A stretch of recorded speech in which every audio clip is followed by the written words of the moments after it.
Habang papalapit ng papalapit ang concert ng SB19 na malapit naman na talaga ay isang buwan na lang halos ang inaantay, April 18 magaganap ang nasabing WAS or Wakas at Simula concert ng Mahalima. Sa ngayon ay mayroon pa rin pong available na mga ticket at yan ay ang gold. Kahit ka po napakamahal ng SVIP na almost 15,000 ang naging halaga, ay na-sold out agad-agad ang ito, pati na rin ang VIP ticket. Kaya naman ang natira ay yung mga standing tickets. Kaya ang mga fans na nawagan na i-sold out na ito na for sure naman ay maso-sold out pa rin talaga dahil sila nga po ay talagang sold out king.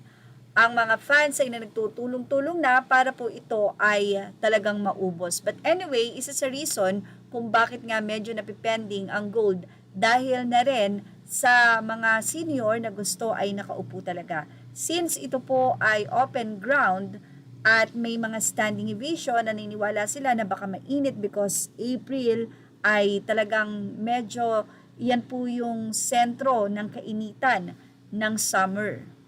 Siguro ay marami pa pong nag-iintay na baka may magbenta pa ng SVIP na sobrang na sold out agad-agad dahil may mga scalper nga po daw na bumili ng ilan and then ibinibenta ito sa mahal na halaga.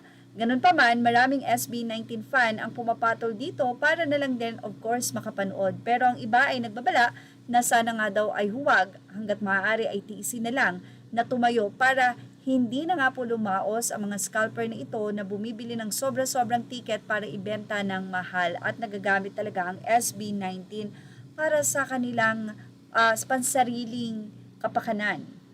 Katulad na lamang ng panawagan na ito ng isang netizen. Well, we don't know kung siya ba ay 18 or what. Pero ayon sa kanya ay mayroon pa siyang 2 ticket. Aniya, selling 2 gold tickets for WAS will sell at cost.